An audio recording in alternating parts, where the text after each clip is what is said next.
Vivemos em democracia.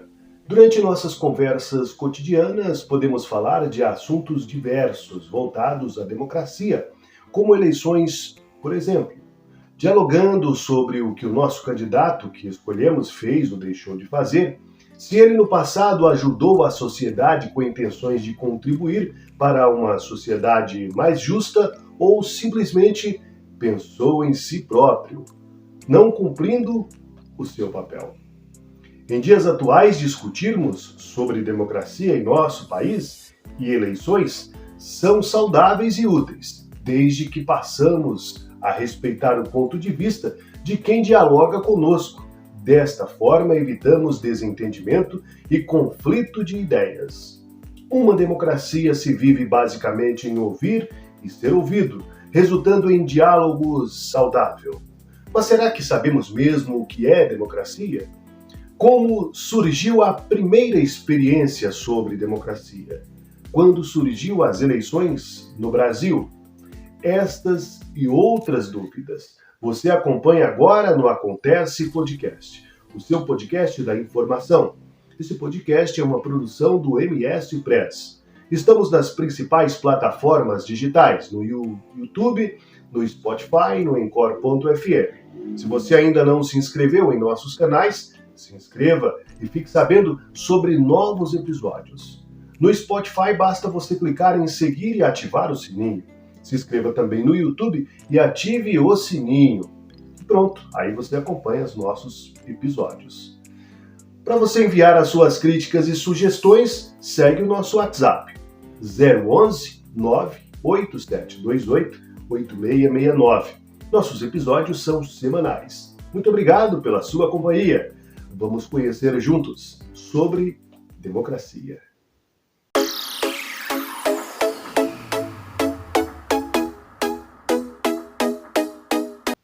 A experiência de democracia mais conhecida da antiguidade é da cidade e estado de Atenas, no período de Péricles, século V a.C. As decisões importantes que modificavam a vida dos habitantes da cidade, como as medidas econômicas, aumento ou diminuição de impostos, ir ou não à guerra, eram discutidas e confirmadas em assembleia de cidadãos. Muitas pessoas explicariam que democracia é a presença de eleições, mas também há eleições em ditaduras, como havia no Brasil durante o regime militar ou no Egito, em que o ditador ficou conhecido décadas, sendo reeleito e até mesmo em regimes totalitários como a Coreia do Norte, um dos mais fechados que o mundo já viu. As eleições ajudam a dar uma máscara democrática e de legitimidade a um regime autoritário, mesmo que não sejam eleições livres e nem competitivas. Outros diriam que é quando a maioria decide no momento de alguma escolha, o que é verdade e importante, mas não define tudo. Outros ainda definiriam como o governo do povo, o que também não é uma definição holística. Não existe uma resposta óbvia e direta.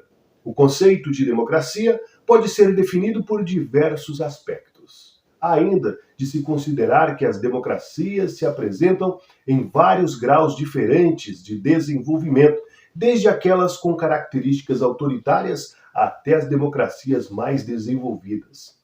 Existem vários modelos e teorias que tentam caracterizar e descrever os sistemas democráticos. Para termos uma referência sobre o que é democracia, vamos analisar o modelo desenvolvido pelo teórico político Robert Dahl.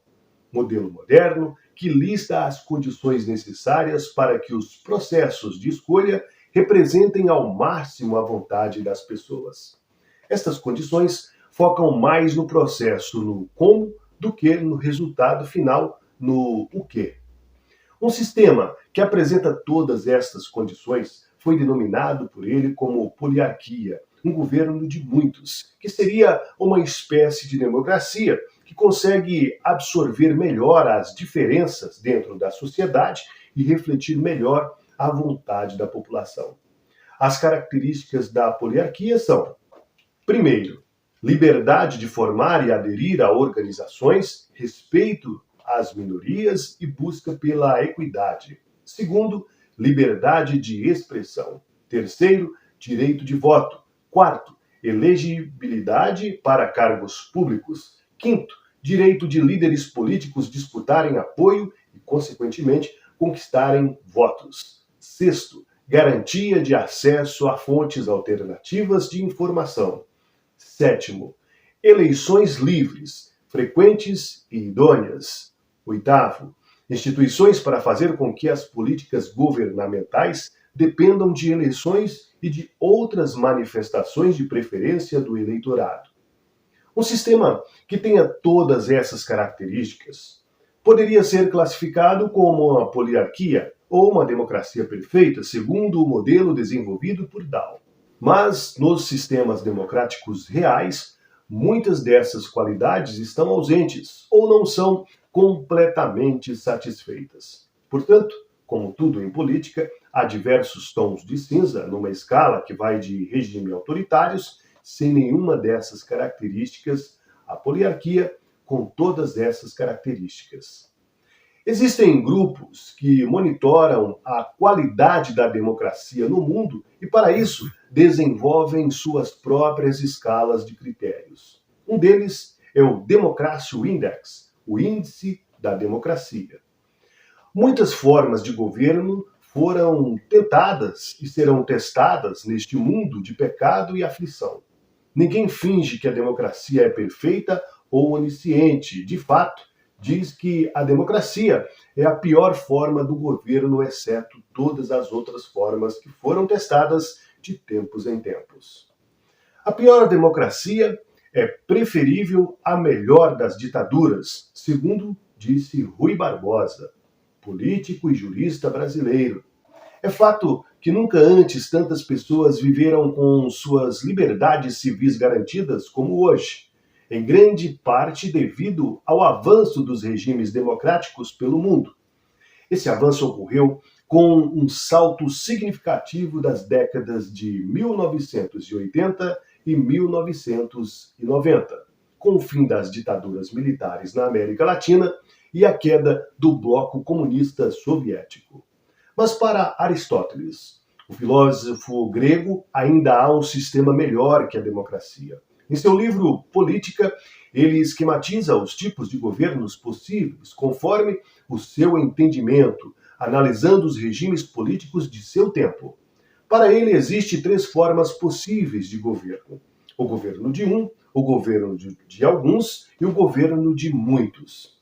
Eles são, respectivamente, a monarquia, a aristocracia e a politeia. Mas cada uma destas formas de governo também apresenta uma forma corrompida ou degradada, que são, respectivamente, a tirania, a oligarquia e a democracia. Segundo Aristóteles, os governos tendem a se degenerar com o tempo.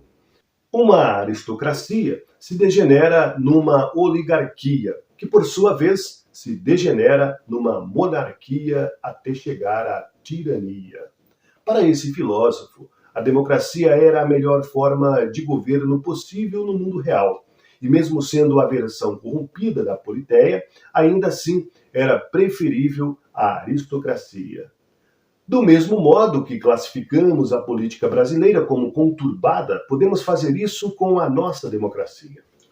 O Brasil Império possuiu um parlamento, mas durante muito tempo houve um poder moderador imperial que se sobrepunha ao poder legislativo.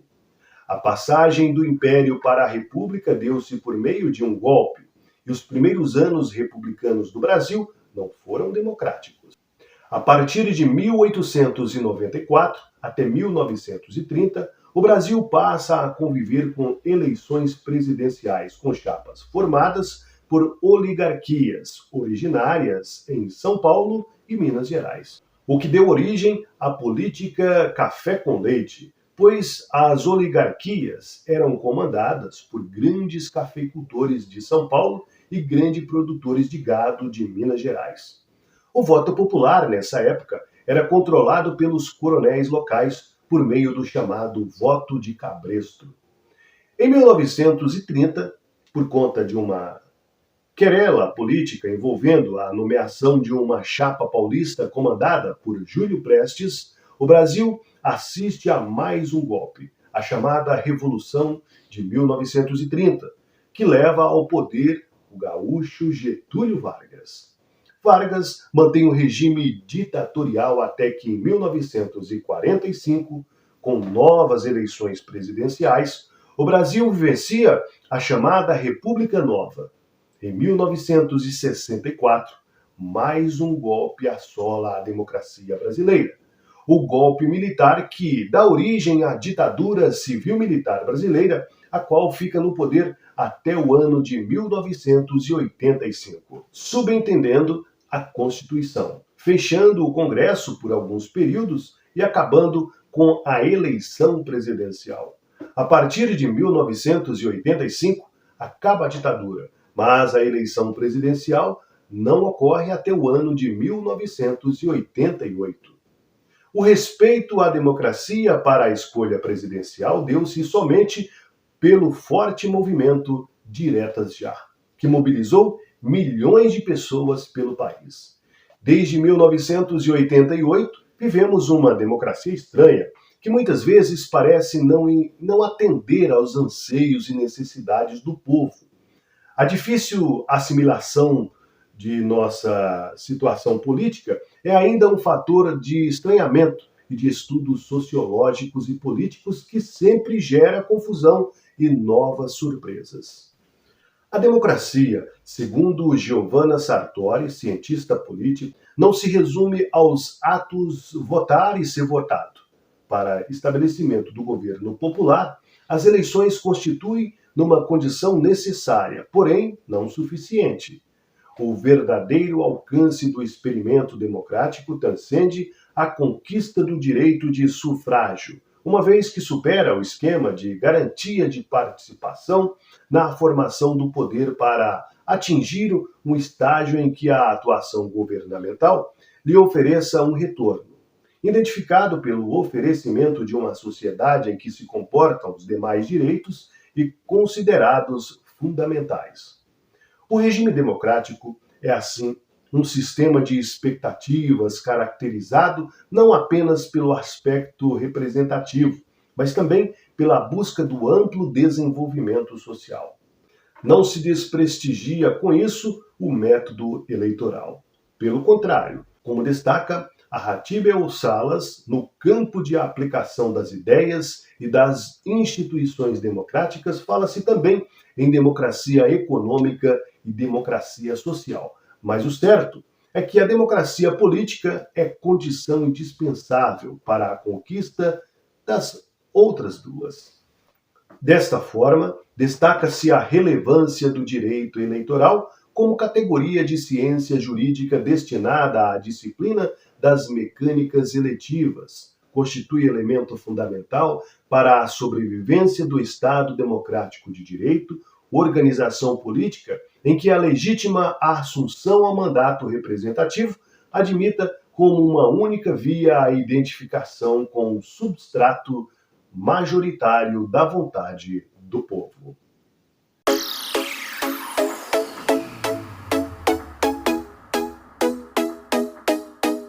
Finalizamos mais um episódio de número 19 do Acontece Podcast. Nosso tema de hoje foi democracia e eleições. Obrigado pela sua companhia. Nosso canal de comunicação direto com você é o Acontece Podcast. Anote aí os contatos, ou melhor, o contato que você pode ter conosco é o 011 98728 8669.